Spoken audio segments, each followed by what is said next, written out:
Ding dong YouTube, welcome back to the channel. I am the Jobless Coder, and I can now officially say that I am no longer jobless or unemployed. After the 4.5 year duration of unemployment that I started this channel to document my process of being unemployed, I could have never imagined in my wildest dreams that it would have taken this long to get a job. But I have now officially started a position that is more than just temporary gig work or a part-time summer job.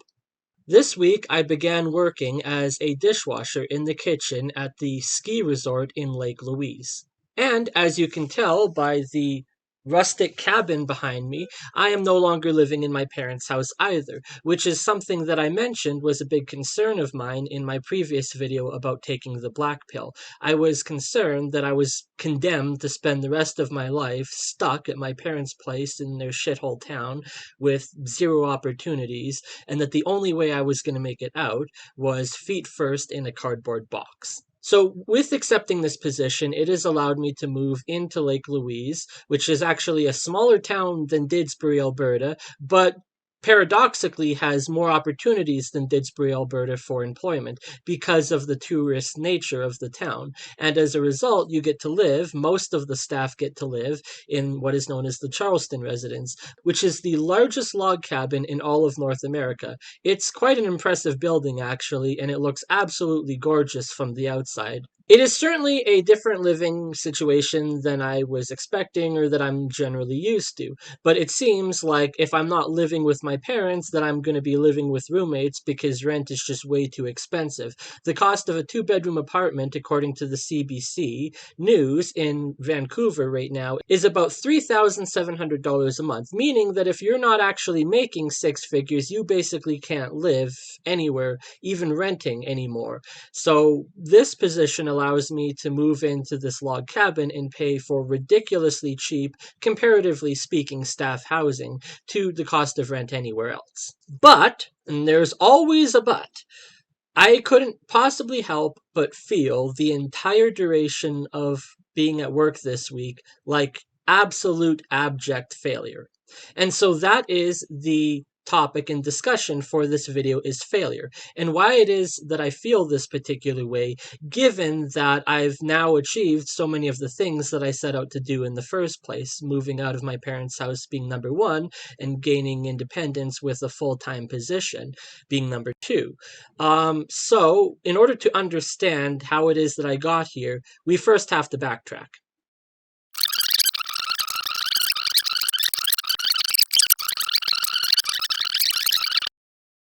In the spring of 2018, at the age of 21 years old, I dropped out of university and moved out to Vancouver for a full-time job, making $5,000 a month working as a website developer for a software company. Now, given that most people who go to university, the end goal is to get a job in the field that they are studying, it's not necessarily learning for learning's sake. I figured I would take this job. Frankly, what 21-year-old wouldn't take the opportunity to go and get a job making $5,000 a month in the field that they are studying for? As for me personally, and I've expressed this several times on the channel, I don't think a degree is really valuable at all. The problem is, though, in that doing that move out to Vancouver has screwed up so much of my life since, given that the majority of positions you apply for will not even grant you so much as the initial interview for the job without having the degree. And unless your goal for going to university is to remain in academia forever and get your master's degree and then your PhD and then get a job working as a professor at the university, most people, they just go for 4 years, they get the degree, and then they accept the job. So me, given the fact that I'm impatient, accepted that job after only 3 years, meaning I never got the degree. Now, for me, the thing you have to remember is that I have been wanting to do software development since I was 5 years old. And so a lot of people, they decide at the age of 18 that they want to go into software development. When they graduate high school, they go for 4 years and then they get a degree and then they get an immediate job at the age of 22 or 23 years old. For me, I've been working towards this goal for 21 years of my life. And it is very likely that if I ever do achieve this goal of mine in the future, I will have spent more time of my life working towards it than I will for the remainder of my life actually getting to work the job that I set out to do. And now, at the age of almost 26, I will be 26 in less than a month from now, I have accepted a job making half of what I was making in Vancouver washing dishes, which doesn't particularly require any special skill set to do. I could have done that job right out of high school without any formal education. So part of the feeling of failure is that I wasted so much of my life, not just the 3 years I went to school, but the 21 years of my life working towards this goal, which has gone essentially unfulfilled and may never go fulfilled at this point, to now get a job washing dishes. Now, granted, it's actually more money than I was making working for the last 2 years for Jasonafex. You see, what happened was when I was in Vancouver working for this job making $5,000 a month, I didn't get paid after 6 months. My paycheck bounced, and then I spent the following 4 months afterwards fighting my boss for the pay and the back pay that he was not providing me so that I could cover bills. And that was some of the most stressful time in my entire life, not having the money, but still working for the company and not actually getting paid. So eventually I had to fight him with the government, and then I got the money, but then I got fired. That was how I lost my job in February of 2019. Now, there's a whole bunch of other stuff that happened in there that's honestly worth its own hour-long video to cover because it's just too much to talk about right now. But the important part was that after I got fired, I couldn't get a job anywhere else. And initially, I had stated very clearly that I would rather die than to go back and accept job flipping burgers at McDonald's for minimum wage. And that is, to some extent, a position that still holds true today. There are certain jobs that I just absolutely refuse to do and would not do. This position, however, washing dishes, it's all right, and it pays more than what I was making for Jason. So in that 8 month duration up until when I was evicted in November of 2019 for being unable to pay rent, I accepted a part-time job during the summer driving an ice cream truck because at that point I had already applied everywhere else and been rejected from everywhere else. There was some places that I applied to that they gave me a coding test and I just absolutely completely failed it, which frankly, I don't think university prepares you for what you need to do in these coding and whiteboard interviews properly so that you can actually get a job. So that was a big failure and roadblock for me.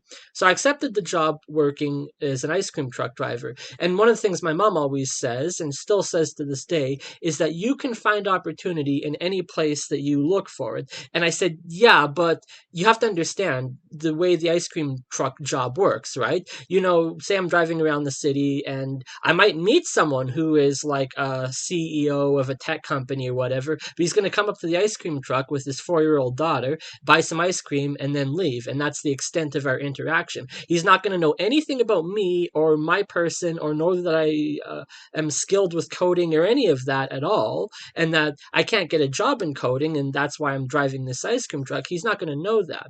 However, in terms of opportunity speaking, working in this place, living with the people that I work with, everyone who lives here works at the ski resort, and getting to know people on a long-term basis, someone might actually find out eventually, oh, hey, this guy actually is a computer guy and stuff like that. And as I understand it correctly, the ski resort does have tech positions. I don't really know the extent that they have tech positions or what those positions involve. Obviously, they have a website, so someone has to update the website. I don't really know if it's like a single person or a group of people that works on the website, or even how often it gets updated, or whether or not it was even built by someone who works for the ski resort, or they just like contracted a third-party studio to build them their website. All of that is completely brand new to me, and I will probably eventually learn over time. So although the position kitchen washing dishes is not really what I want to do with my life, it gives me that opportunity to get in with a company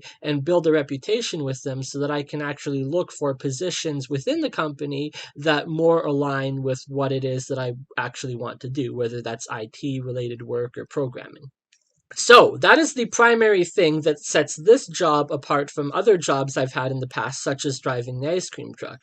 Now, what happened in that period of time between living in Vancouver and now? Well, after I was evicted and I came back to my parents' place, I began getting really heavy into game development with Unity because I had showcased to some friends the games that I had made before in Stencil, and they were rather unimpressed. And obviously, Stencil is a rather unimpressive engine. They said, if you ever want to get an actual job in game development, you need to work with Unity. So for the last 4 years, that's essentially what I've been doing, is day in, day out coding in Unity. And I made my own game. I published it on Steam. It got 10 downloads and one bad review, and hardly anybody played it. Then I got a position working for Jasonafex on his game Bare Backstreets.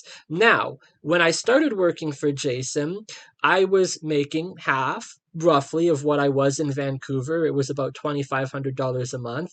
And since then, my pay has only consistently gone down. I have seen my pay go from $2,500 to $2,000 to $1,500, $1,000, less than $1,000, $700, $500 a month. And this most recent month of work, he paid me $60. So that is why I quit, because the writing was on the wall and I knew this was coming. In March, at the end of March, one of my colleagues quit. He was number two of two people that were hired in February of the previous year to help assist with the development process. One of them left at the end of August and September of 2022, and this other guy quit in March, leaving me the only one on the project again. And him leaving set a series of events in motion that I knew was going to lead to the eventual ending of this job. One of which being that initially I was on contract to make a percentage of the money that Patreon was coming in for the funding, about $10,000 a month, and I was to get 25% of that. And then with more developers hired, it increased to 30%, but then got split between all of the developers, so I actually ended up making less. After my colleague quit at the end of March, I was switched to a contract that was an hourly basis, and the pay per hour was $16.50, which is pretty pathetic, to be honest, given that the job title is lead software developer, and it is my responsibility to manage and maintain the entire code base and architecture for the project, as well as mentoring and tutoring other people who work underneath me, and also managing them. So if you look on Glassdoor, you can see the pay salary for someone of a title and position of lead software developer. They're making anywhere from $90,000 to $150,000 or more a month, depending on the company you work for. Sorry, a year, not a month. $150,000 a year. So for me to make $16.50, that's just a little bit better than minimum wage. The job that I've now accepted, working for a dishwasher, pays $18 an hour. It's $1.50 more than this high-level technical software development position where I'm losing my mind with the stress of trying to keep everything managed and deal with 100 angry customers who are upset that there's bugs that haven't been fixed in 8 months. And frankly, there's a reason for that, because the morale of the developers is not even there. So with my colleague quitting, there was more developers that were hired. These developers happen to be in Nepal and on the other side of the planet. And so first of all, there's an issue with the time difference to work with them on a consistent basis. So productivity has gone way down. Granted, I will say in April, at that point, I was already burnt out, just completely burnt out and frustrated with the project. So although I was working hourly and it had the potential to pay me more money than I was making before if I put in the hours, I only logged 45 and a half hours worth of work for the entire month, which is pretty pathetic given that most people who work a full-time job are working 40 hours a week, not a month. But the problem was, even the hours that I logged, I only got paid for 32 of them. There was a reduction of 25% of the hours that I logged and kept track of in a separate spreadsheet. And I put them into Jira as well, which was the system that Jason was using for measuring how much work was being accomplished. And somehow he just justified not paying me 25% of the hours. So what did that do? It caused a chain reaction where then the following month, here in May, I only worked 27 hours. And of that, I got paid for 3.5. That's where that $60 worth got paid. And he has since agreed to pay me an additional 15 hours of work, but he still hasn't paid me for that. So there's obviously a problem with this project and this particular manager with the pay. Now, I'm not going to go into Jason or anything like that. That's a whole separate video on itself talking about my experiences working on Bare Backstreets. He's actually a pretty good dude, and I think he gets a lot of things right. He just doesn't understand how to pay his employees properly to keep them happy. So, how exactly did this process start of me getting the job washing the dishes?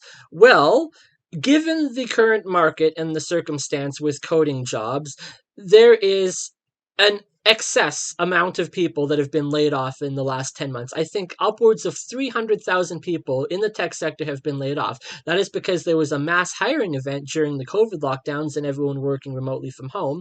So those people get brought onto the company, and now that everyone's going back to work in an office space, they're realizing, oh, we actually don't need like half of the staff, so they all get fired. And then they get flooded into the market as competition for other jobs that I'm competing for. And it's pretty particularly difficult to compete for jobs in software to begin with, let alone to compete for jobs in software with 10 other people who got fired from Google, and they've got Google on their resume as a company. And the extent of what I can put on my resume is I've been working on an 18 plus adult only porn game for the last 2 years. That's not particularly a great thing to be putting on your resume, is it's probably gonna just get you straight up rejected and not even granted an interview. So I was told, oh, you need to put freelancing on your resume. But then putting freelancing on your resume, well, fucking anyone can put freelancing on their resume and pretend that they actually have the skills when they don't. And so now it looks like I'm faking the experience that I have, even though I've been coding for the last 2 years on this game and managing an entire system and architecture for it. So one of the other things that it's worth mentioning, which was also brought up in my previous video about the black pill, was my desire to move to America. This is something that I have wanted to do since I was 10 years old. The only other thing that I've wanted longer than that in my life is to get a job in software, which I've known I've wanted since I was 5.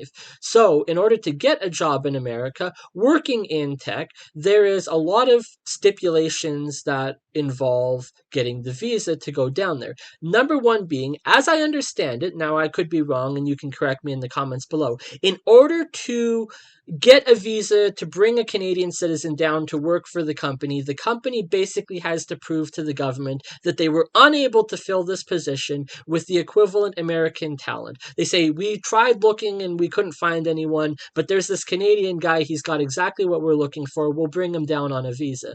The problem with that is with 300,000 people laid off in tech in the last 10 months, no government agency anywhere in the country is going to believe that, oh, there was no American coders, so we had to bring a Canadian down on a visa. They're just not going to believe that. So I figured at the moment, the way the economy is in the market, I cannot get a job in tech working in America. So I started looking into other things that would interest me to get a job. And this is right around the middle of April time frame. One of the things that I told my parents in university in the summer of 2017 when I couldn't get a job or an internship, because they told me I just have to take a job wherever, fucking Walmart, McDonald's, who cares? I refused to, absolutely refused to, given that the previous summer, my first year of university in 2016, I had a 4-month position working as a website developer for Lethbridge College. And I absolutely was not going to go back the following year and get a job stocking shelves at Walmart when my first year I had a tech job, and I wasn't going to not have a tech job my second year. But there was one job in particular that I thought, okay, fine, if I absolutely have to work a minimum wage job, I would be okay with this one. And that was working as a front desk person at a gym. So I went to every single one of the gyms in Lethbridge and I dropped off a resume and I was told, you can't work here because you're not a certified personal trainer.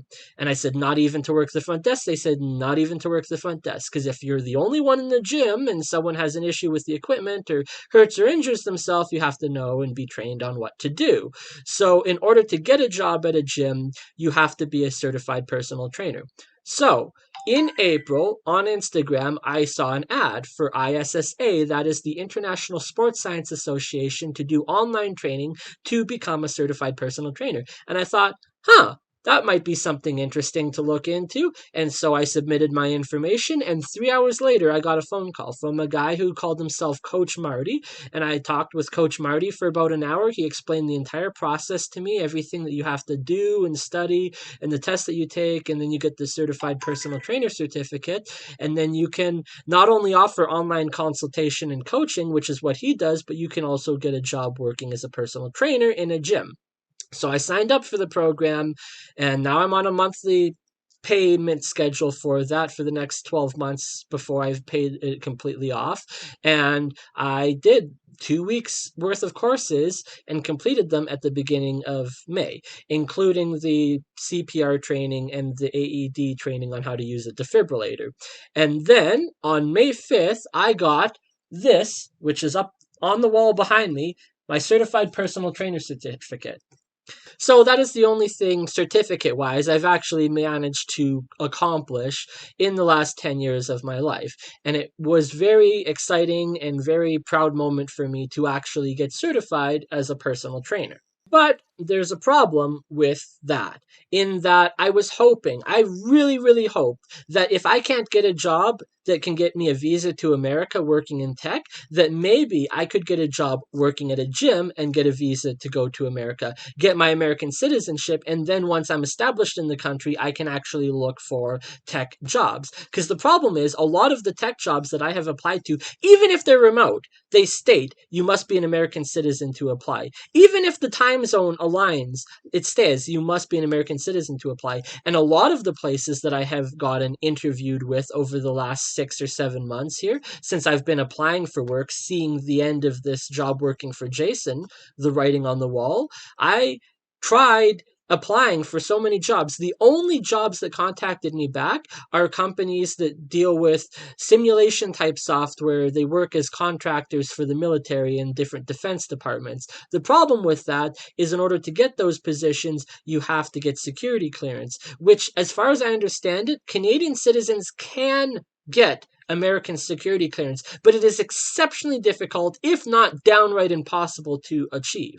So I do the interview, and then they find out that I don't have US citizenship, I'm not a dual citizen, and I don't have a valid visa currently, and then they just say no.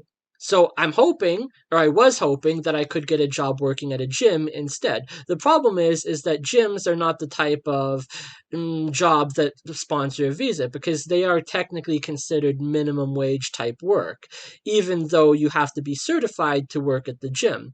So just like Walmart or Best Buy or McDonald's or Wendy's or wherever, you can't go and work at Walmart in America on a visa. Walmart's not going to sponsor a visa, because the types of jobs that you need to get the visa for are like high paying 6-figure type office management jobs, which almost always require a degree. And in fact, they do actually check for your credentials on the visa application. I did a bunch of research into all the different visas. There's like 13 of them you can apply for.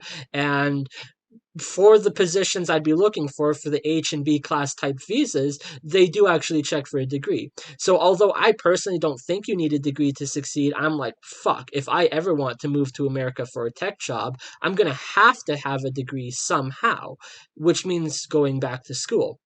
So, where did this lead to next? It started with getting the personal trainer certificate. So I started thinking about, well, if I can't get a job at a gym that would give me a visa, is there any other types of jobs that I can get with a personal trainer certificate that can offer me the ability to move there? And it turns out there is. And given that this was happening in May and just a couple months before the summer in June and July, there are positions for camp counselors for youth summer camps that take place during the summer. And some of those positions are sports and fitness coordinator and physical activity instructor. And I figured, perfect, I can take my personal trainer certificate and apply to all these summer camp jobs. And the class of visa that you can get with that are called the J class visa.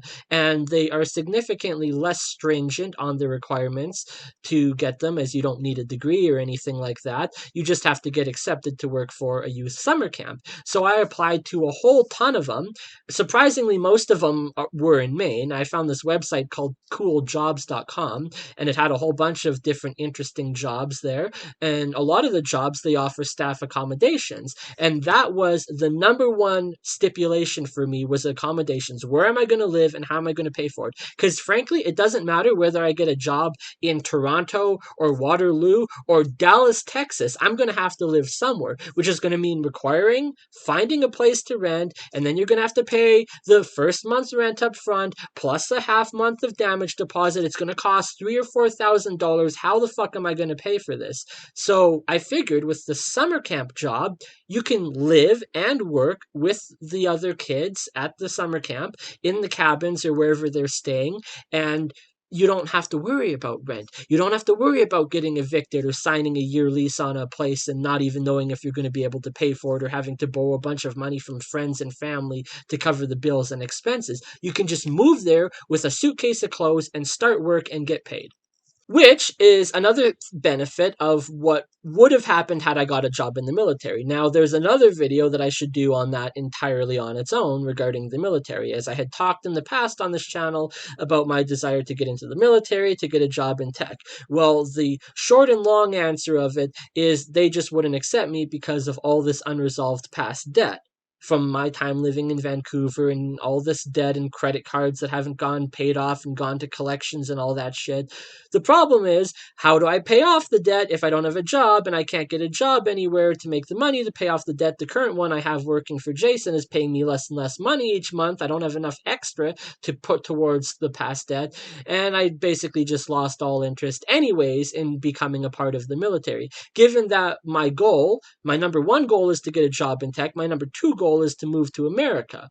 And it's going to be exceptionally hard to move to America if you sign up for the military with the intention of staying in 20 years to get a pension in Canada, because then you're going to be working in Halifax or Nova Scotia or Comox, BC, or fucking Calgary or Moose Jaw or Cold Lake or somewhere up in the Yukon. Maybe if you're lucky, you'll get a job with NATO where they can ship you overseas and you'll get to see some other parts of the world, but you're not going to have a say in where it is that you live. Your superior will tell you, you are living here for the next 3 years, you better sign the contract or we're going to kick you out. And so there might be a little leeway on where you can pick and choose, but I just have a feeling that it's going to be, no, you live here, you do as we say, this is the military and the regiment that you agree to when you sign up.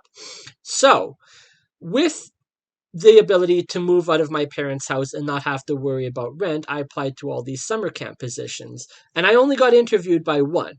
And it was probably one of the best ones, Camp Laurel in Maine, that I would have wanted to work for. And they basically told me that they already had those positions for the fitness activity coordinator filled for the summer. And I asked if there was any other positions they felt would fit my talents, and they basically told me no.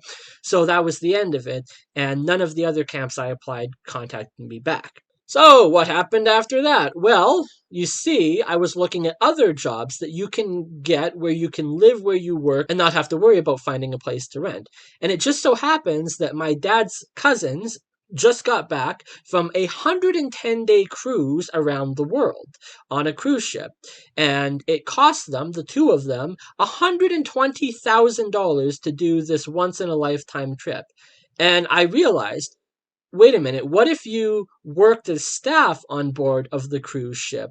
Then you can actually get to travel the world and see all the same destinations. Now, granted, it's not going to be a leisure trip the same way that it would be if you're paying for it as a tourist, but you're still going to get to see a lot of really cool things traveling the world. You can live 9 months on board a cruise ship and not have to worry about that. And it turns out there's gyms on board of cruise ships and they require personal trainers, and they have other positions for lifeguard at the pool, which I think would be a pretty cool job to work as a lifeguard on a pool on a cruise ship in the middle of the ocean. So I started looking into those jobs and applying for all those jobs. Now, in the same general time frame, I'm also considering other types of visas, because to get the job for the cruise ship, the class of visa you need for that is C and D class visas. Now, as a Canadian citizen, I do not require C class visas, because basically that allows you to transition into America for some duration of time to, say, board a cruise ship at a port in Florida or wherever in California. And then you need the D class visa to actually be employed with and working for the company, as 95% of the cruise ship organizations, whether it's Disney Cruise Lines, Royal Caribbean, Princess Cruises, they're all American companies which require the D class of visa.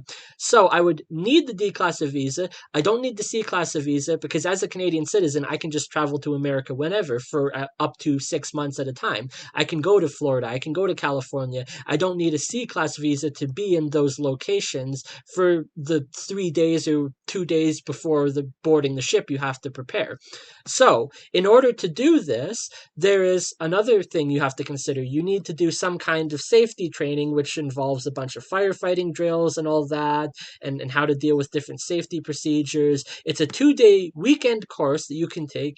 The only place in North America that I could find you could actually do the training was Fort Lauderdale, Florida, and it cost about $1,200 for the course. So now you're looking at doing the course, which is $1,200, plus the cost to go for the weekend down to Florida and stay there. So that's a lot of money out of pocket. The other problem with the cruise ship jobs that I was looking into is that in order to apply for the C or D class visas at the Canadian consulate, one of the American consulates here in Canada, the one in Calgary has a 577-day wait to do that. That's over a year, almost 2 years of waiting. The consulate in Vancouver has a 171-day wait. And of all the consulates in America that are here in Canada that I can go to, the quickest possible one that you could get in to do the interview to get the visa is in Ottawa, and that's still an 81-day wait. And the problem is, once you get approved for the visa, it is only valid for a duration of 30 days afterwards.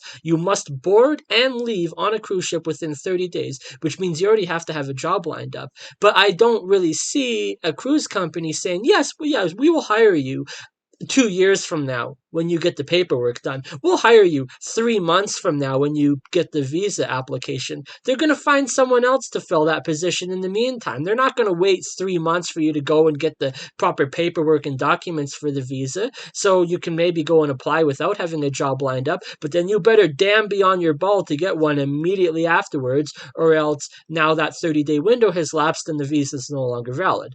So obviously it's going to take a little bit of money up front to get a job working on board a cruise ship, even if you are paid to work and you don't have to pay for the rent or accommodations, and you're housed and fed too. You get to eat on board, so you don't have to worry about the cost of food. It seems like a wonderful job, and obviously not everyone can do that because you have to commit to going 9 months away at sea. And well, what if you have a house and a mortgage or kids in school? All of those things you have to consider. So first of all, the pool of applicants for that type of job is already going to be reduced, which means there's less competition. The other thing that you have to consider too is that whether you do a 3-month contract or 6-month contract or a 9-month contract, you're going to be gone at sea most of the time. And yeah, you're going to have amenities like Wi-Fi on board, but you're not going to have access to, getting parcels shipped to you from Amazon or, getting whatever you need from Walmart. So you're going to have to do all of your shopping on board, whatever stores and stuff they offer for the staff.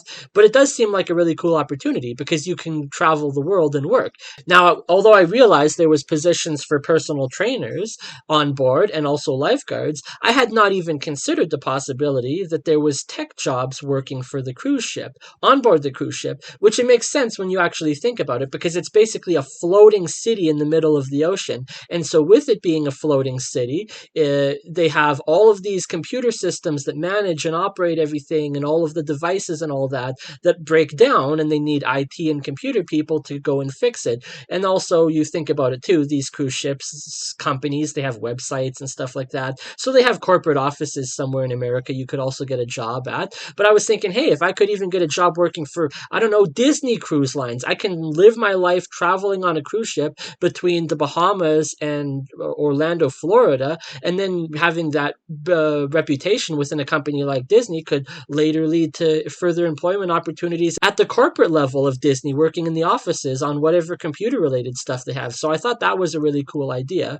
But like I said, because most companies are American, you need the visa to work for them. Now, there is limited amounts of cruise ships in Canada that travel to like the Arctic and stuff like that, and you go way up north, which would be cool to see, the glacial fields and the ice sheets and all of that. But I also want to live in a tropical climate where it's warm, and travel to the Bahamas and go on the beach in your sandals and a tank top type of stuff. That's the lifestyle that I want, because I'm tired of being cold and freezing to death. And here I am working at a fucking ski resort. So yeah.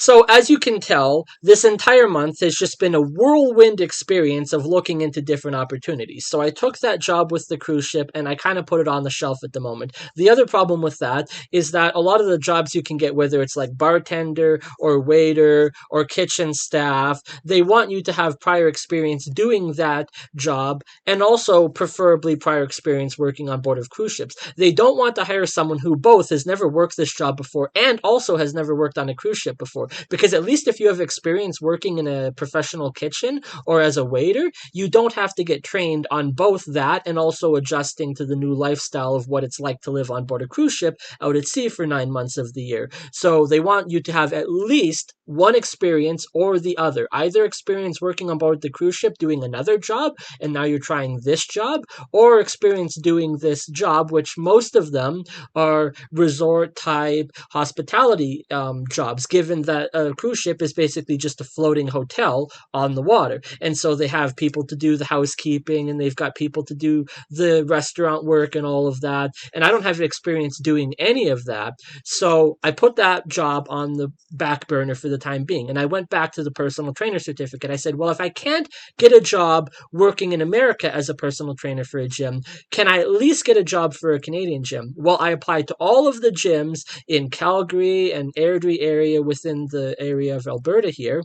And the problem is that whether the gym is in Canada or America, most of the gyms, the way they operate is they lease the space out to you basically as a personal trainer. So you take your existing clientele and you bring them to the gym, the people you already train. The problem is I don't have any clients that I work with. And while I can offer online consultations and build a website and try to sell those services, I don't particularly feel comfortable doing that, given that I've never done any personal training in person at an actual gym facility. So while I've read the course material and I've studied and I passed the test and I got the certification, I don't feel comfortable offering my services online, given that I haven't done so in person. It's that imposter syndrome aspect to it. And so I thought, well, the best way that I can get some experience doing it in person is to get a job in person. Except whether the gym is in Calgary or Dallas, Texas, like I said, most of them offer their space for clients you already have. And even if I did have clients, they would all be here in Canada and not Dallas, Texas.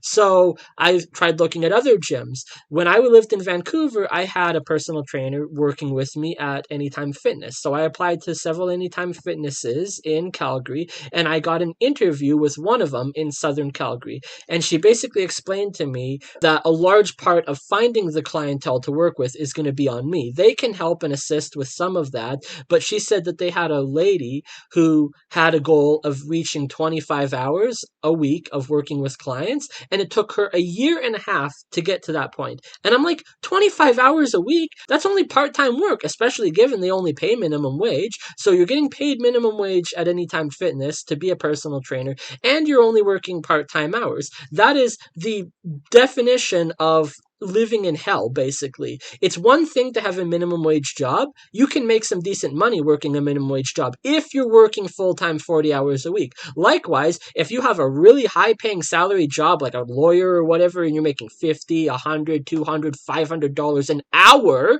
you can work 4 hours a week and be perfectly comfortable. So at first, this woman told me that they would bring me in and they would have me do a consultation session in person just to see how I go and how it works out. But she also told me that if they did hire me, they could only offer about 10 hours a week of work. I figured 10 hours a week of work at $15 an hour, that's only $600 a month. I'm going to be spending more money commuting into the city, given there was an hour and a half commute to the far south end of Calgary from where I'm living at the far north end, an hour north of Calgary. I'd be commuting an hour and a half, if not more, to the gym every time I have to go there. And if I'm only working 10 hours a week, it's not even worth my time to go there. So I figured, well, this is not going to work. And then she said that they decided not to do it anyways. So even if I did want to do it and I was willing to make that commute, she decided not to bring me in to do the in-person consultation and assessment of my skills. So after that happened, what I did is I went back to the drawing board looking at tech jobs, and I said, okay, if I'm to get a job in tech, I need the degree, which I've now established that is basically reality, that I need to have a degree. And I don't really want to go back to the University of Lethbridge because they didn't do anything to help me get an opportunity when I was there in the past. Now, granted, things maybe are different this year, this couple years past, since they've built their brand new science facility that I would have never got access to had I stayed in university the duration and graduated when I was initially supposed to. It might be different now, but I don't really want to go back there. So the option that I have is to take 2 years of those 3 years that I did and transfer them out to another institution. And I thought, bingo, that's the perfect opportunity. I can't get a visa without having a degree. Obviously, the J-class visa for the youth summer camps require you to be applying early enough for that, which I missed my opportunity. And the C and D class visa for the cruise ship jobs take almost 2 years to get for, depending on where you apply and what consulate you're interviewing at. What about a student visa? I can transfer my education to America and I can kill two birds with one stone. I can get my visa status to move to America and I can complete my education and degree at the same time. Now, the problem with that is, well, how do you pay for it? If I was to return to the University of Lethbridge and do that one final year to graduate, that would be expensive, probably $10,000 to $15,000 for that year. If I was to transfer 2 years out and go to, say, the University of Waterloo, which is in Canada, it does not require a visa, but now I have to move to Waterloo, and now I'm doing 2 years of education there, not just one. That's even more expensive. If I was to take those 2 years and transfer them to an American institution, now it's even more expensive yet, because now it's an American institution, which by and large are significantly more expensive and costly for people doing their education there. Even the schools that are not Ivy League, Harvard and Stanford and all of those schools, even the non-Ivy League schools, and especially for international foreign exchange students, they pay more. If you're an exchange student from Taiwan and you come to the University of Calgary, where my brother studied, you're paying at least 3 times as much as what my brother paid for his education, getting a degree in engineering. So, whether or not I finish my education in the University of Lethbridge or in another institution in Canada or an institution in America and get the visa for the student program, it's going to be a lot of money. And the problem is, without a job, how do I make the money? So now we're back to the drawing board again, where I have no money because I don't have a job. I can't get a job because I don't have a degree. I can't get the degree because I don't have money. Now, the other thing that happened in this period of time is that my brother graduated a 5-year degree program in engineering at the University of Calgary. And one of those years in between was a year-long internship that the university helped arrange for him and get set up, because the University of Calgary is not shit. They actually support their students and help them find jobs in their field that they're looking to work in and that they're studying for, instead of just casting them into the wind and saying, here's your degree, go have fun. And so my brother graduating, he's got a job now working as an engineer, making about $70,000 a year. And so there's a bit of, I would say, feeling of left out with that, because I went to the convocation and it was the first time I'd ever been to a university convocation. I'd never seen them before. And there was definitely a feeling of like, missing out, that this could have been me at my graduation had I finished my degree. So I do kind of want to finish the degree, although I've expressed before that I think it's basically useless. So that way, at least I can get interviews and then not get immediately rejected when I apply to a job for simply not having the degree. But more importantly, if I am to have a degree as a requirement to get a visa to move to America, or it would make it the process a lot simpler, then I kind of should be doing that. And it's going to cost a lot of money. And if I do the student visa that allows me to go to America, there's one benefit in that. I found out your first year that you live in America on a student visa, you can only work part-time jobs, a maximum of 20 hours a week, and you can only work on campus. So you can make a little bit of money while you're there, but it's not enough to pay for your education. You're definitely going to need to borrow money from somewhere else or have that money already saved up. The other thing is that your second year, you can apply for jobs off of campus, but they have to, absolutely have to, be jobs in the field that you are currently studying. Otherwise, it is against U.S. Customs and Immigration. So if I was to go to America and get a student visa to study and finish my education at a school there, then my second year of education, the school is basically legally required to help me get a job in the field that I am studying. They're not just, you get a summer job working at McDonald's. You get a summer job working at Best Buy to pay the bills or whatever. No, you are required by U.S. Customs and Immigration. Otherwise, you are breaking the law if you don't help your foreign international students get a job in the field they are studying. So that seems to me like a perfect way to get my foot in this door that I've been smashing against for the last 20 years of my life, is to go to America, because then the school is legally obligated under U.S. Customs and Immigration to help me get a tech job that I actually want to work. So that is what I would like to do. But I need to save some money. So back to the drawing board. I don't have a job. How am I going to get a job? I looked again at the cruise ship jobs, and the problem with them is that they want you to have past experience working the hospitality type jobs. Even though you can get IT jobs aboard the cruise ship, I have never worked as an IT person for any company. I fix a lot of computer problems all day long. The story of my life is fixing shit that should have never been broken in the first place. But it's not something I can put on my resume as an official position that I worked for a company. So if I'm to get a job on board a cruise ship, I need to have some kind of experience. And that is when I started looking into, well, how exactly do I get hospitality type experience without previously having it? There's no way in hell that I would accept a job working at a kitchen, living with my parents and being stuck in Didsbury, because then it's just a dead end of the road job. Yes, you're making money. Yes, you're getting experience, but now I'm stuck in a place that I don't want to live. So I started looking at other positions that you can work that offer staff accommodations. And it turns out that I had a friend who, this is exactly what he does. He works at different resort type towns and communities in Banff, Canmore, Lake Louise type area, and he works at the hotels mostly doing housekeeping work, although he has worked in the past in kitchens and stuff like that. So for me, he sent me a whole ton of jobs that I asked about to apply, and I just applied to every single one of them in Banff and Canmore and even one of the ice cream positions at an ice cream store in Canmore, given that I had previously worked as an ice cream truck driver in Vancouver. And then I got contacted for a job recruitment fair in Banff that was supposed to take place on the 7th of June. And so I agreed. I'm going to drive out to Banff there. They say on their website that they have more positions than people willing to work. You can show up and basically get a job on the spot working for one of these restaurants in Banff. And in the meantime, I had also applied for a bunch of different positions in Lake Louise. Now, Lake Louise is an hour outside of Banff, and it's a much smaller community with less shopping arrangements for food and supplies. So a lot of the stuff that you get here, you have to get from Amazon if you really really desperately need it. So I didn't really want to live in Lake Louise, but I applied for the jobs anyways. And one of them happened to be this dishwashing position for the ski resort. And it was literally bing, bang, boom. Within a couple days, I got hired.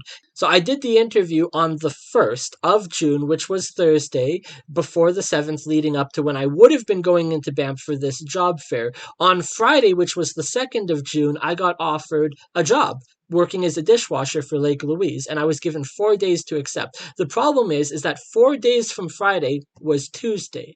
And if I didn't accept in that 4-day period, then the job offer would be off the table. But I was already planning on going on Wednesday into Banff for the possibility of getting another job. So what I did is I bit the bullet and I said, I will take the job that is guaranteed to me as opposed to risking not getting it, going to Banff and possibly not getting a job there either, and now I have nothing. So I signed my name on the paperwork. I filled out all the information for the housing request to get the roommates and everything like that. And within a couple days, I had arrangements to move on the 8th of June, which is when I moved. So the last couple weeks here have just been absolute go, go, go, go, go, packing and planning and moving and getting all my shit together and in gear to come out here. And the first couple days I was here, it was basically just getting orientated with the bus system and how to get to Banff to get groceries. I went to Canmore with one of my roommates to get a bed and bring that back, and then we got some groceries. And so now that it is the 17th of June, I have now worked 1 full week at this job, and I have lived here for just over a week. So, back to the topic of the video, which is failure. Why is it that I feel failure, given the accomplishments that I've managed to achieve moving out here to Lake Louise and gaining my independence back after living at home for 2 years on my mother's couch? The main reason is that this is not what I wanted to do with my life.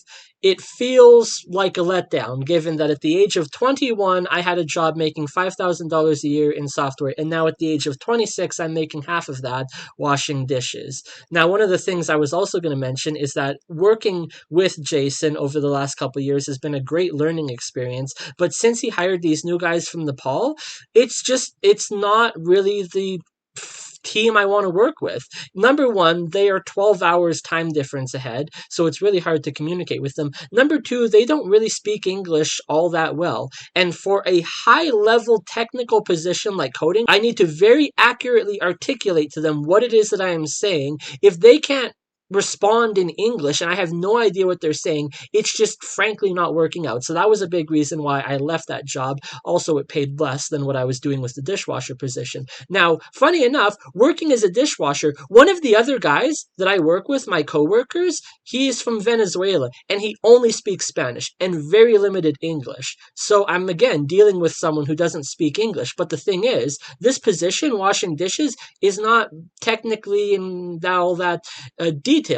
You know, he's managed to train me how to use the dishwasher and where all the dishes go by simply pointing and having me follow him to where the dishes go. And then I just remember, oh, that's where this goes and this goes and this goes. And then some limited English words like clean and dirty to say, okay, that's clean and that's dirty. When you wash the dirty stuff, put away the clean stuff. So the job is able to be completed even though he can't speak proper English. Whereas with coding, it's a little bit different. There's a lot of really technical things that have to be explained in great detail, and if there's a communication barrier, it's just frankly not happening, the co-workers between me and the other people that are working under me. So as the dishwasher, it is the most physically demanding job that I've ever had in my life.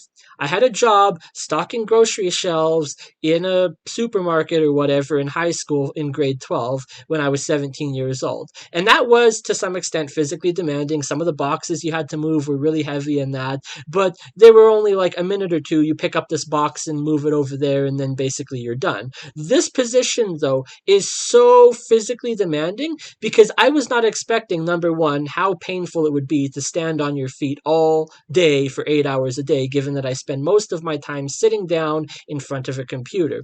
Number two, I was not expecting that I would start work and for 8 hours, I would not stop moving my body. Back and forth, moving stuff. I figured, how difficult could it be? You're just feeding some dishes through a dishwasher and cleaning them off in the sink with the hose that you spray it down with.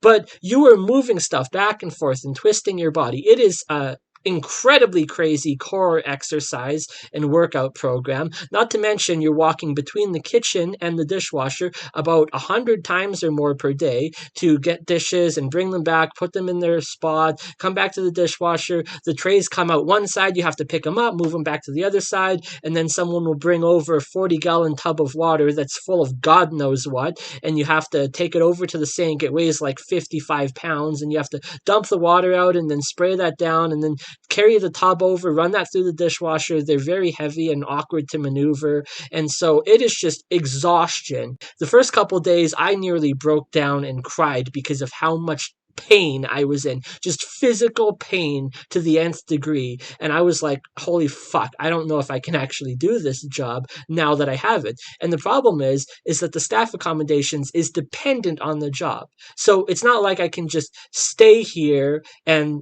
remain in this living situation, which is really, really good for me. Number one, it's really cheap. And number two, I get along well with my roommates, which I was really afraid of moving into a new place, how it would be with roommates, given that I haven't had roommates in a couple years. And any time I've had roommates in the past, it's been an absolute nightmare and a disaster. So I want to stay here and I want to continue to work for the ski resort. I would hope that at some point I can do something that's not dishwashing. Like I said, maybe getting an IT position within the ski resort so that I can still stay and live here and at least stay till wintertime, because then you get the benefits of going skiing for free whenever you want and going snowboarding. Not to mention the fact that most people that live here on the premises are from other countries. They're immigrants from Australia or New Zealand or the UK. And so when they go back to their home countries, they just take a suitcase with them, and anything that they've picked up here, ski boots, snowboards, skis, they just leave it here for other people to take. So in this week alone, I've already got a free snowboard, which is probably valued at $80 or $90. I've got free snowboard boots, which are probably valued at $100. And all this stuff I would have to rent if I was to actually go to the ski hill as like a tourist for the day. It was very expensive when I went skiing in high school at Nikiska, which is Calgary's closest mountain. We would do a ski trip. And so getting to do that for free, I would love to stay to the winter. I just don't necessarily want to remain a dishwasher the entire time. Hopefully I can switch up. And even if I got like another position working as a cook or something in the kitchen that would maybe pay a little better and be less physically demanding than the dishwasher position, because it is exceptionally exhausting work. Now, the other reason that I feel like a failure for this position that I have is that I feel like I'm only going to be falling behind on the ball the longer that I remain here. Obviously, when you get a job offer, obviously when you get a job interview, part of that for the technical assessment is going to be required to do coding tests and whatnot.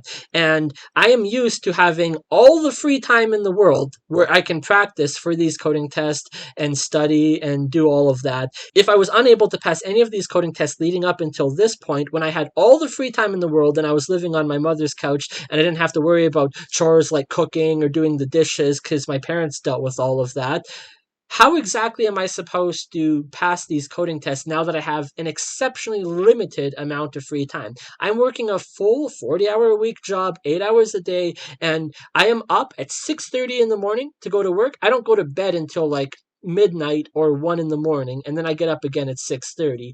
And of that time in between doing chores, taking a shower, doing the dishes, not just the dishes at work, but dishes at home, cooking and cleaning, I only have, maybe at most, on the days that I'm working, an hour or two of free time in the evening. And part of that time I'm spending at the gym because obviously I like going and working out. I'm a personal trainer. So my time is going to be exceptionally limited with that. If I'm to spend any time on the weekends, which I am now with my time off, obviously part of today I'm spending recording and editing this video, which takes off of the time that I can spend on other things like coding. I don't frankly know where best to allocate my time so that it is the most efficient, because someone who spends 8 hours a day sitting in front of a computer doing code all day long, they're going to be really well versed for any coding test for any other job that they apply. They're going to be like, oh yeah, I know exactly how to solve that problem. We did that last week at our job. And they go bing, bang, boom and solve it. So for me, I've gotten a lot of interviews. Most of them, the technical ones, I have failed because I just forget some knowledge about some language. I've used it in the past, and I haven't touched it in several years. I got a job interview, a technical job recruiting interview emailed to me 15 days ago. This is right around the time that I got accepted for this position to come here as a dishwasher. So I was busy like from sun up to sundown preparing and packing and everything to move out here. I didn't have time to do the test at home, but I figured I would take the test here just to see how it would go. Given that it's been like 13 days or 14 days since I got the email, very, very likely that position's already been filled. I highly doubt that that position for this tech job in Calgary was even open, but I took the test regardless just to see how my skills assessed to it. It was a 4-part test, 15 minutes for each parts, and it was split up into PHP questions, SQL questions, jQuery questions, and the other one was CSS questions. And all of this stuff was technology that I used for that 10-month duration I was working in Vancouver. So it's only been 4 years since I had that job in Vancouver. And already I've forgotten a whole shit ton of stuff. I was bombing on the CSS questions. I wasn't remembering certain things on how to do certain selectors or whatever with that. The only one that I think I did reasonably okay with was the PHP questions, because although I forgot some of the syntax of how PHP works, I was able to remember some of the algorithms and stuff to do the coding test. And then for other questions like jQuery, there was some stuff that I didn't even know or have never learned before. Because the thing is, you don't use every single aspect of code when you are coding. It's like a tool, and you got a big toolbox, and you don't use all the tools in the toolbox all the time. So there are some things that even though I worked a 10-month position at this company using PHP and SQL and JavaScript and all of that stuff, I never learned certain things or I never used them. And so then I see a question and it's like, shit, I have no idea how that works. So I think what should be the most proficient use of my time would be to just sit and grind as much as I possibly can on leak code questions to get used to the coding test, to do these questions, to remember things and learn things that I never even knew in the first place, and just do that as much as possible. So that way, in the future, if I am offered a technical interview, I can go bing, bang, boom, and get the questions done. A big problem with a lot of the technical interviews that I do is that there's multiple ways to solve a particular question. And not every way is the quote unquote correct way, because some of them take too long or the method you use uses too much memory. So for their small, short examples that you can see that are visible, they all work. And then you hit submit and there's like 20 other questions that are all hidden that you can't see what data is being input into it. And then 3 or 4 of them fail because it took too long to execute or there was too much memory used. And the problem is that you're doing it wrong. You're using the wrong approach and the wrong algorithm. And the only way to do it more efficiently is to remember or know that, oh yeah, there's like some mathematical principle or rule or axiom that you can use in this situation that'll make everything way, way faster. And the problem is, I don't have an encyclopedia's knowledge worth of these algorithms just stored in my memory at the forefront of my brain to say, oh yeah, this mathematical rule that applies in this particular circumstance, this is what I need to use. Because number one, I didn't really understand a lot of the mathematical axioms that we learned in computer science, even when I was studying them in university. And number two, we were never shown any practical examples of how this shit actually gets applied. It was all just, these are the axioms, remember this, do these proofs to show that it works. And then there was nothing that we learned about how to practically solve it. So I see, oh, this is a question. It's like a practical thing that you might actually experience in a real world application. And I have no fucking idea which one of the million axioms and mathematical rules apply to this particular problem because we were never shown how to connect the axiom to the problem. It was never shown to us in university. So that's definitely something I'm going to have to really sit down and grind out and work really hard at doing if I'm to stay active and proficient. Because my biggest fear and my biggest concern right now with this dishwashing job is that the longer it goes on, the more time period that goes between when I was coding all day long every day to now I'm only able to commit to it a couple hours at most every night and or week.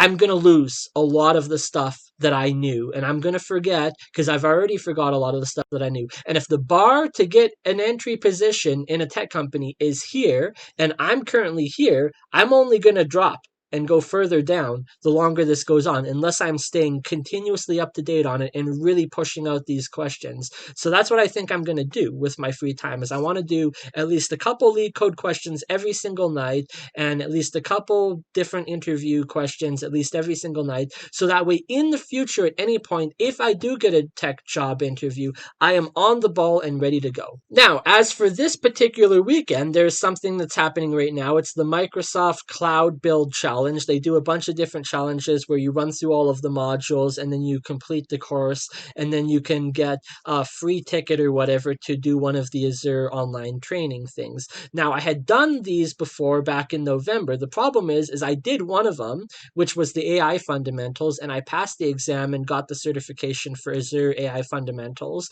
But I had all these other tickets that I didn't end up using because the way the test was structured with me having my laptop on my bed, it was a nightmare, and they basically had me remove all the sheets and all that and everything. There was like some item or something on the windowsill that it couldn't be there. Everything had to be cleared out. I had to throw everything across the other side of the room. It was very frustrating. And so I don't really have a workstation or a desk. Even here now, I don't. I did have at home on my mom's couch a computer that a bunch of friends built and sent it to me and all that. And so it has a webcam and all that and the keyboard. And I figured, oh, I can do the test on the laptop. But the problem was that the screen on the laptop wasn't working. So I had the screen connected to the external screen, and I was using the keyboard to type. And they're like, well, no, you can't do that. The screen has to be on the same device. So now I have a different laptop here with me in Lake Louise. So I missed out on the opportunity to do those other tests and get those other credentials for Azure. But if I do this Microsoft Build Challenge, which ends on the 20th of June, which I believe is Tuesday, then I can get one more ticket to apply for one of these other tests that I can do to get the Azure fundamentals course, and then I can add that to my resume as well.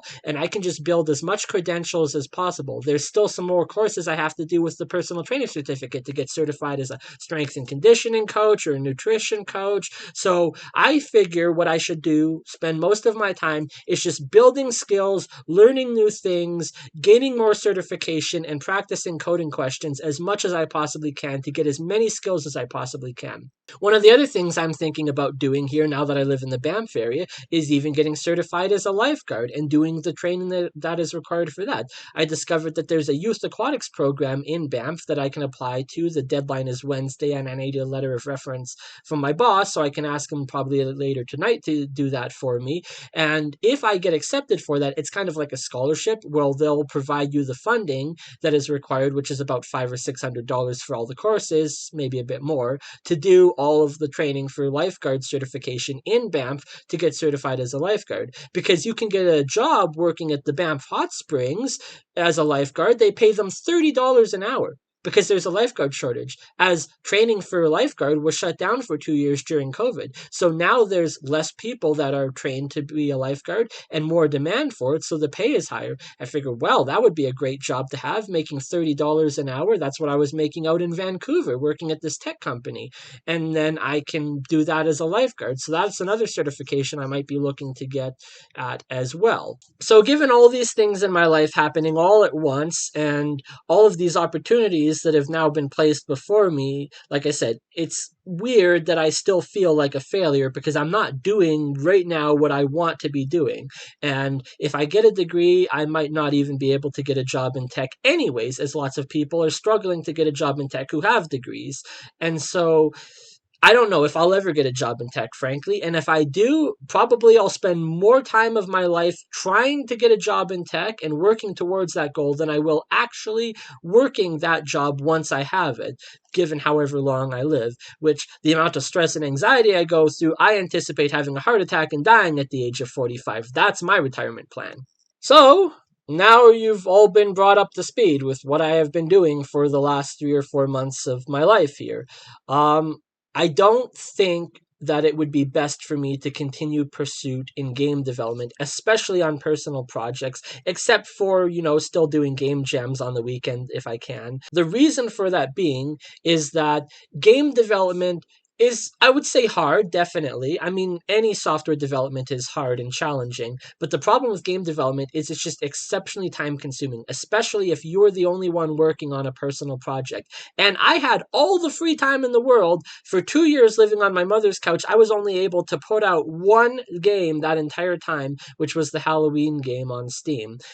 And I haven't done anything since. So if I have all the free time in the world and I can't build from start to completion a game that I can put out on Steam, there's absolutely no way in hell, unless it takes me 20 years of my life to build more games, that I'm going to be able to do that working full time and only having a couple hours every night and a couple days free time off to actually complete that. Unless the game is like really, really small and it's really on point and it's really good.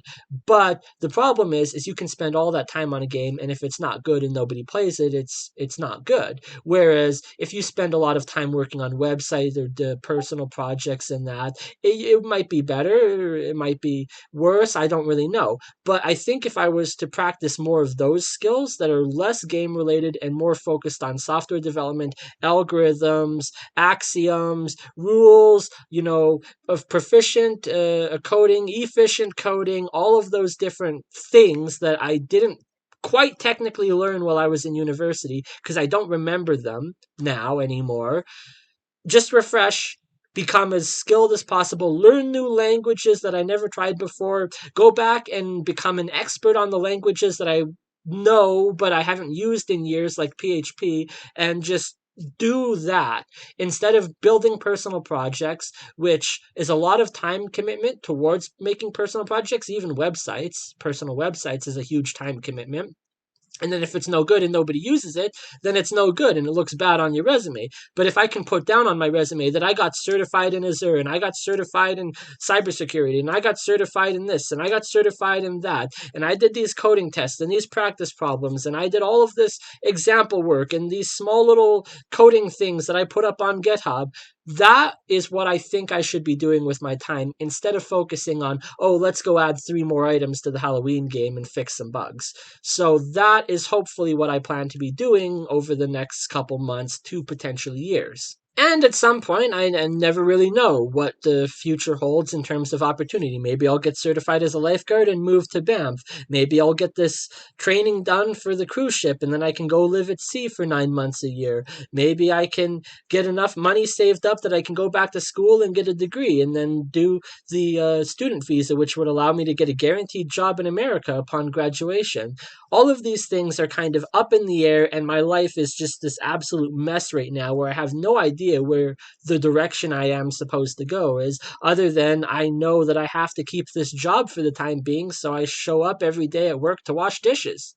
And I would like to stay long enough, at least to the winter time, to experience the benefits of going skiing and snowboarding for free. I haven't been since I was in high school. So, yeah, I guess that's the plan for my life at the moment. I'm kind of sore with all the talking. I talk very fast, so these videos aren't 3 hours long. That's about all I have to say for now. I want to thank everyone who has watched this video for the entire duration and got a good look into my life and what I've been doing for the last little bit here. And I don't know how long it'll be before my next video. I usually do them once or twice every couple months. So yeah, make sure to subscribe to the channel and I'll keep you guys updated on whatever happens in the future going forward. And until then, I'll see you in the next one. Bye.